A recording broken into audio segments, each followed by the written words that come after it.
Less than a year ago, Elaine Bridges was walking these halls and sitting in these rooms for the worst reasons. I had had a brain tumor that covered the entire right side of my brain. Last October, Elaine was diagnosed with lymphoma of the central nervous system. She spent 112 days at St. Joseph's Hospital. I cried frustrated, especially when I could not hold myself up on the side of the bed, when I could not stand up. Some doctors worried she wouldn't survive, but Elaine refused to live in fear. Instead of saying, "God, why me?"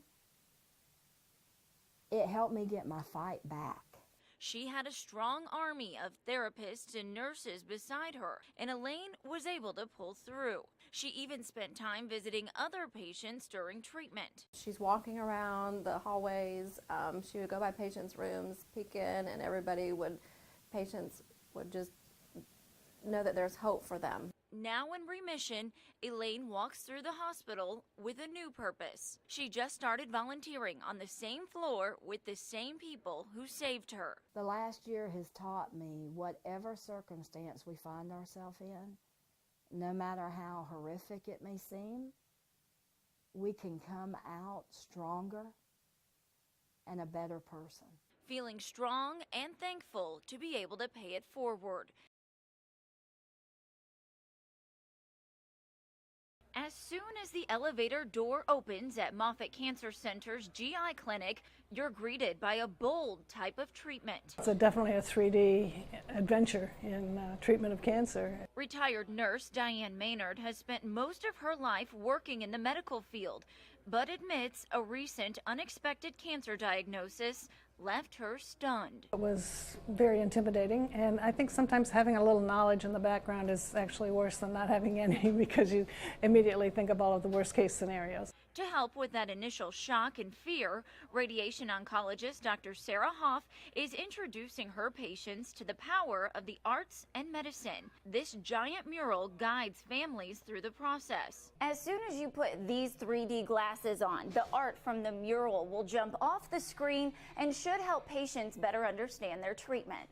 It starts with a cancer cell in its native state. It's trying to live, it's trying to grow, it's trying to divide.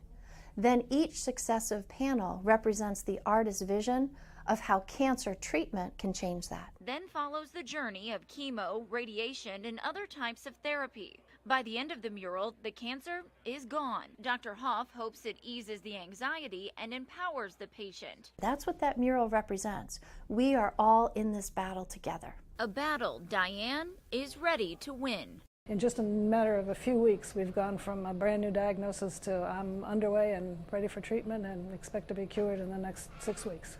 In Tampa, Katie Jones, Spectrum Bay News 9.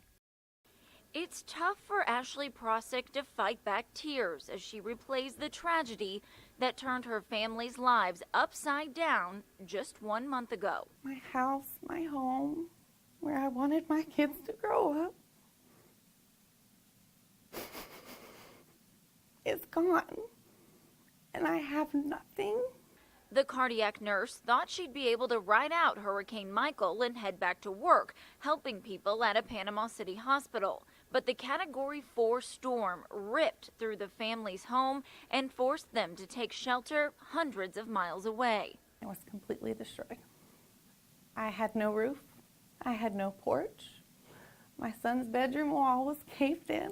Left with nothing but memories, they had to start from scratch. Ashley was able to get hired at St. Joseph's Hospital, and after hearing her story, nurse manager Diana Hillsberg recruited colleagues to collect donations. It just made me want to break down then, hearing how tough a time she had been through so quickly ago and how quickly she was getting her life back in order. An act of kindness that made these strangers feel like family. I wouldn't trade it for the world. I miss my home so much, but I've never been more thankful. Signs of strength and messages of hope that will help Ashley, her husband, and 3 young children move forward. In Tampa, Katie Jones, Spectrum News 13.